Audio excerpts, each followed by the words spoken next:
I'd been invisible in this family for 29 years. The youngest of three, the one who never quite measured up, the daughter who chose art school over business school, the disappointment who worked as a freelance graphic designer instead of joining Williams and Associates, our family's mid-sized manufacturing firm. My sister Jennifer was the golden child.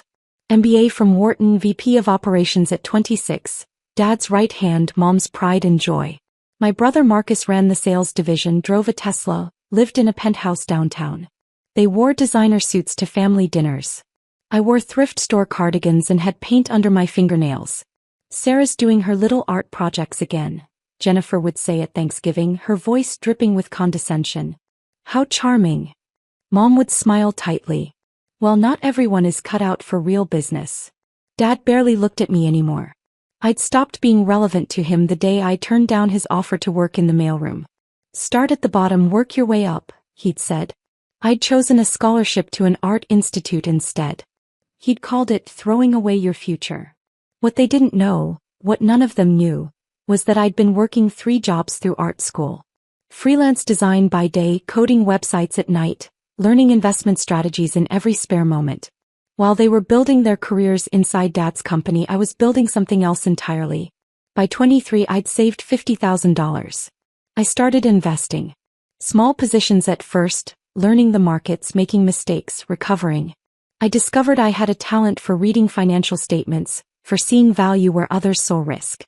My portfolio grew. By 25, I had $200,000. By 27, $1.2 million. And then I'd done something they never suspected. I'd started buying shares of Williams and Associates. The company had gone partially public 5 years ago when Dad needed capital for expansion. He'd retained 40% ownership, Jennifer had 12%, Marcus had 8%. The remaining 40% was split among various investors and employees. Dad thought he maintained control. He was wrong. I'd spent 2 years quietly acquiring shares through shell corporations and investment vehicles. Different names, different entities, all leading back to me. I'd bought out retiring employees, purchased from frustrated investors, accumulated position after position.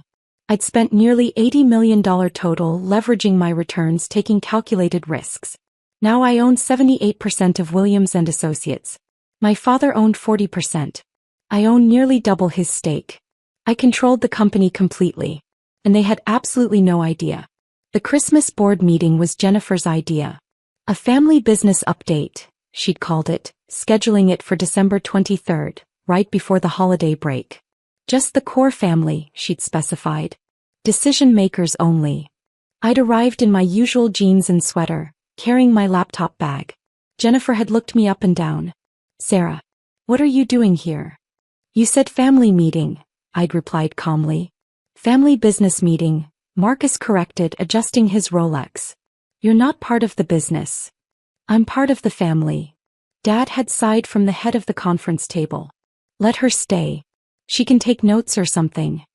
So I'd sat in the corner, opened my laptop, and started typing while they discussed Q4 projections, expansion plans, and a major acquisition they were considering.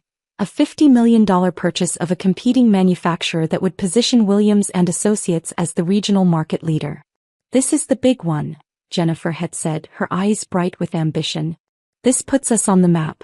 National recognition. Maybe even international opportunities. The financing is tricky, Dad admitted.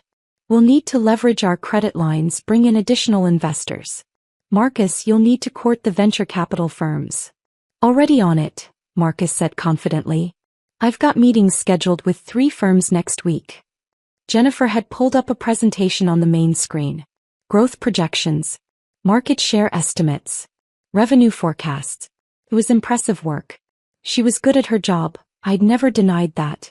But she was also cruel in ways that Dad never noticed. Of course, this is confidential, Jennifer had said, glancing at me. Family only. She'd emphasized the word family, in a way that clearly excluded me. I'd continued typing. Actually, Jennifer had said, her voice taking on that particular edge I knew so well.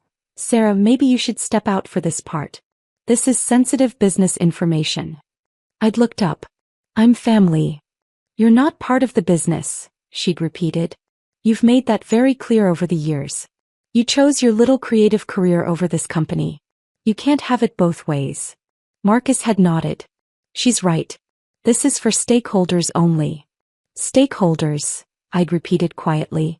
People with actual investment in the company's success, Jennifer had explained slowly as if I were a child. People who've dedicated their careers to building this business.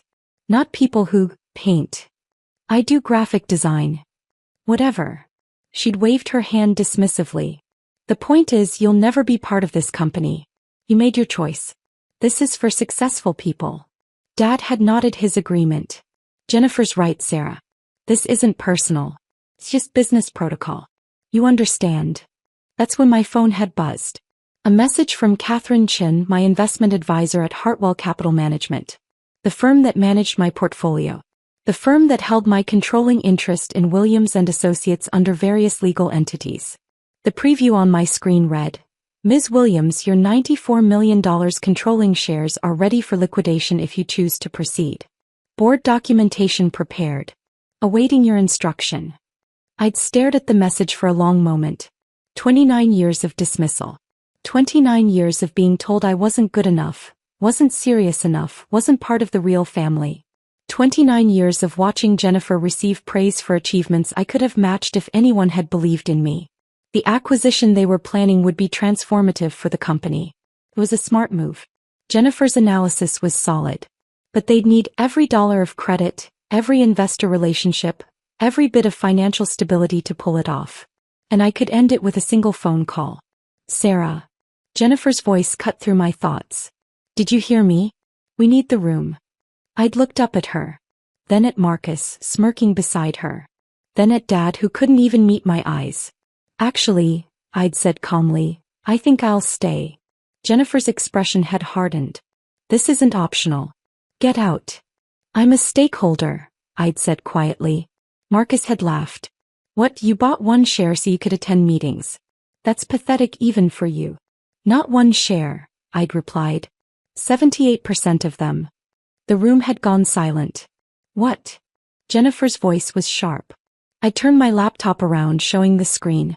Catherine's message. Below it, the portfolio summary. Williams & Associates Holdings. 78.3% ownership across multiple acquisition vehicles. Total investment, $79.4 million. Current value, $94.2 million. Dad had stood up, grabbing the laptop, his face going pale as he scrolled through the documents. This can't be real. It's real, I'd said. I've been acquiring shares for 2 years. Shell Corporation's investment trusts, strategic purchases. All legal. All documented. I control this company, Dad. I have since October. You. Jennifer's voice had risen. You can't afford. This is impossible. Where would you even get this kind of money? I earned it, I'd said simply. While you were working your way up Dad's corporate ladder, I was building my own portfolio. Tech investments mostly.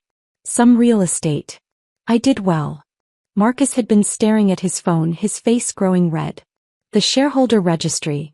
There are listings here for HCM Holdings, Westridge Capital, Pinnacle Investments. All mine, I'd confirmed.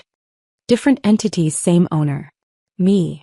This is fraud, Jennifer had snapped. You can't just secretly buy up a company. It's completely legal, I'd interrupted. I filed all the proper documentation. The SEC has every required disclosure. You just never bothered to check who was behind the acquisition entities. Dad had sunk back into his chair. 78%. Which means I control the board, I'd said. I control major decisions. Including this acquisition you're planning. The implications had started to sink in.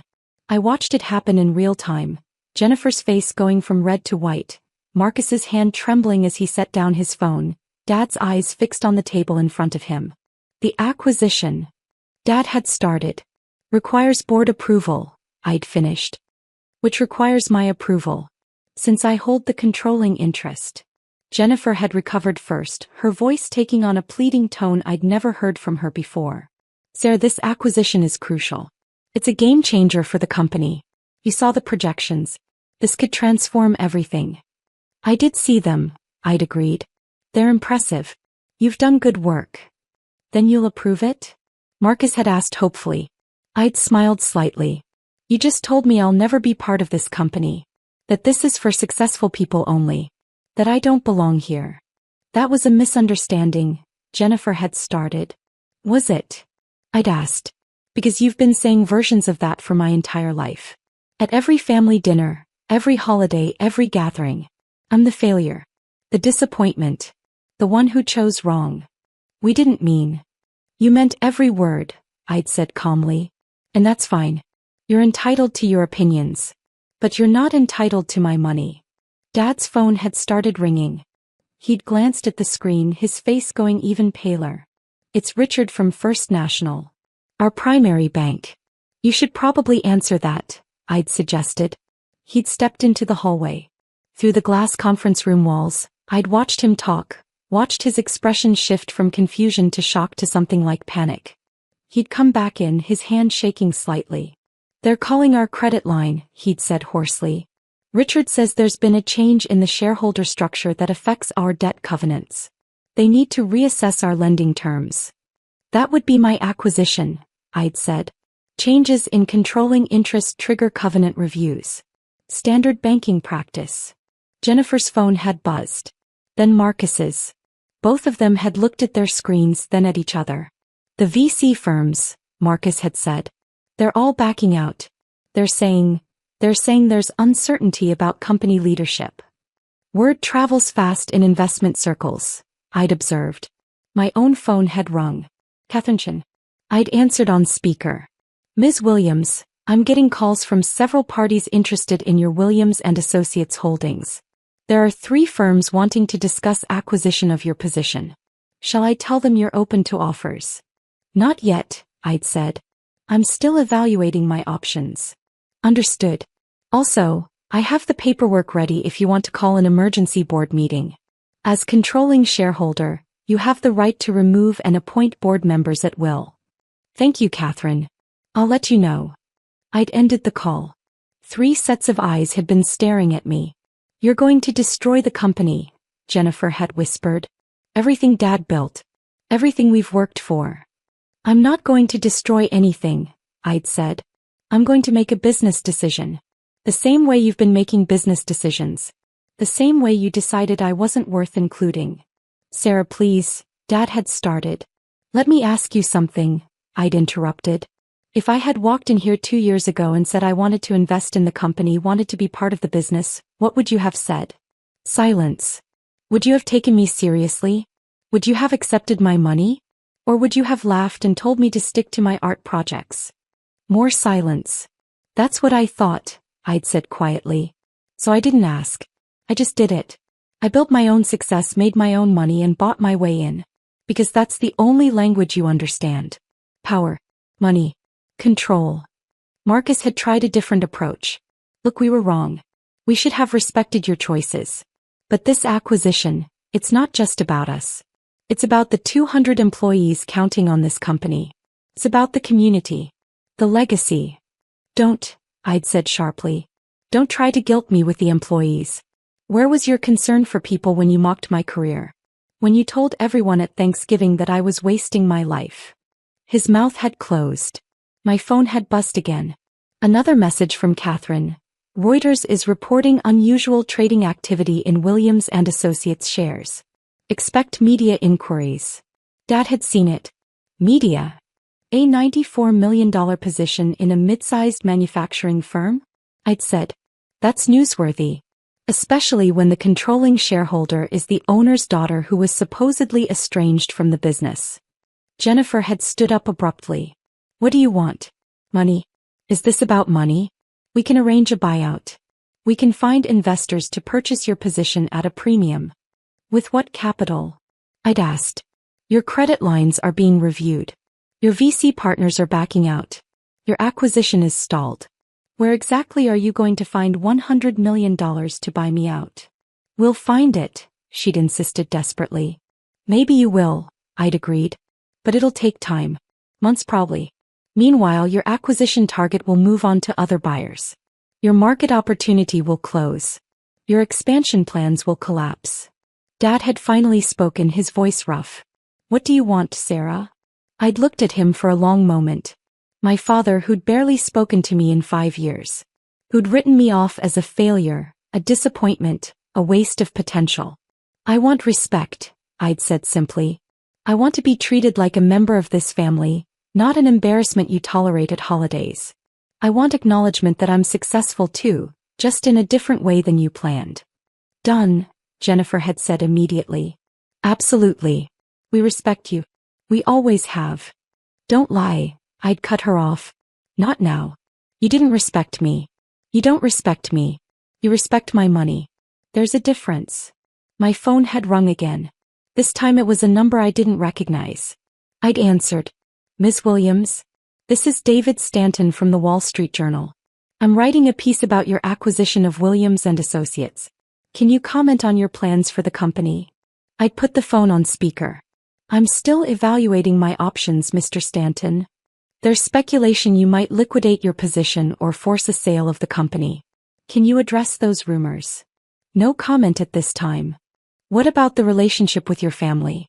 Sources say there's been tension between you and the existing management team. I'd looked directly at Jennifer. I'd say that's an accurate characterization. Are you planning to replace the current leadership? As controlling shareholder, I have many options available. I'll be making decisions that serve the best interests of the company and its shareholders. Including yourself. Including myself, I'd agreed and ended the call. Jennifer had looked like she might be sick. The Wall Street Journal? This is going to be everywhere. Everyone will know. That you treated your sister like garbage and it backfired spectacularly? I'd finished. Yes. They probably will. Dad's phone had rung again. Then Jennifer's. Then Marcus's. All of them had stared at their screens but none had answered. That'll be the board members, I'd said. The ones who aren't family. They're probably wondering what's happening to their investments. You're really going to burn it all down, Marcus had said bitterly. Just to prove a point. I'm not burning anything down, I'd corrected. I'm making you understand something you should have learned years ago. I'm not less than you. I never was. I just chose a different path. And it turns out my path was more successful than yours. Catherine had called again. I'd answered. Ms. Williams, I have the CEO of Hartwell Capital on the other line. He'd like to speak with you about your holdings. Also, I'm receiving inquiries from 3 major investment banks about potential leveraged buyout scenarios. And, this is significant, I just got a call from Malcolm Chin at Sterling Ventures. He represents a consortium interested in acquiring Williams & Associates entirely. They're offering $180 million. The room had gone completely silent. That's above market value, I'd observed. Significantly. They see the acquisition opportunity you were discussing. They want to complete that deal themselves and consolidate the market position. With their capital, they could execute immediately. What would that mean for existing management? Typically, complete restructure. New leadership team. Current executives would likely be offered severance packages. I'd looked at my family. Dad's face was ashen. Jennifer looked like she was going to cry. Marcus was staring at nothing, his jaw clenched. Thank you, Catherine. I'll consider it. They need an answer by end of day tomorrow. This is a time-sensitive opportunity. Understood. I'd ended the call and stood up. I'm going to go now. You all have a lot to think about. So do I. Sarah, wait, Dad had started. I'll let you know my decision, I'd said. About the acquisition. About the company. About everything. But I'm going to think about it on my own terms, not yours. This is our lives, Jennifer had said, her voice breaking. Our careers. Everything we've built. Yes, I'd agreed. It is. Just like my career was my life and you spent years telling me it didn't matter. That I didn't matter. That I'd never be successful, never be part of this family's real legacy. We were wrong, Dad had said quietly. Sarah, we were wrong. I'd paused at the door. Yes, you were. And now you're going to find out what being wrong costs. I'd walked out, leaving them in the conference room. By the time I'd reached my car, my phone was exploding with calls. Investment firms. Media outlets. Business reporters. The board members. Family friends. Everyone suddenly very interested in Sarah Williams, the overlooked daughter who turned out to own everything. I'd driven to my small apartment, Not penthouse, not mansion, just a modest one-bedroom in a decent neighborhood, and sat on my couch. My laptop was open, showing real-time updates. Williams and Associates stock price was fluctuating wildly on the private markets. News articles were already being published. Secret shareholder revealed in family business drama. Estranged daughter controls manufacturing firm. Williams and Associates in turmoil as hidden majority owner emerges. My phone rang. Mom this time. Sarah? What's happening? Jennifer called me crying. She says you're going to sell the company? Your father's life work. I might, I'd said calmly. How could you? How could you do this to your family? How could I? I'd repeated. Mom, do you remember my art school graduation? You didn't come. You said it wasn't worth taking time off work. But you took a week off for Jennifer's MBA graduation. Do you remember my 30th birthday? I invited everyone for dinner. No one came. You all had a family business dinner that I wasn't invited to. On my birthday. That's different. It's not different. It's the same pattern over and over for my entire adult life. I wasn't worth your time unless I was doing what you wanted me to do. So I stopped asking for your time. I built my own life. And it turned out to be more successful than you ever imagined. So this is revenge. You're going to destroy everything your father built because we hurt your feelings. No, Mom. This isn't revenge. Revenge would be destroying it.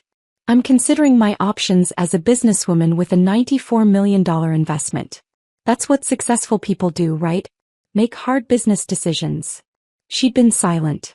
I'll let you know what I decide, I'd said and ended the call. The next 24 hours were chaos. The story had gone national. Forbes picked it up. Bloomberg covered it.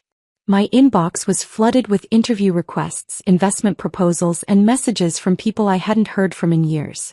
The Sterling Ventures offer was real. $180 million for the entire company. They'd restructure, complete the acquisition that Jennifer had planned, and build the empire my family had dreamed of. Just without my family running it. I'd sat in my apartment looking at the offer, thinking about everything. 29 years of being dismissed. Years of watching my siblings receive praise I never got.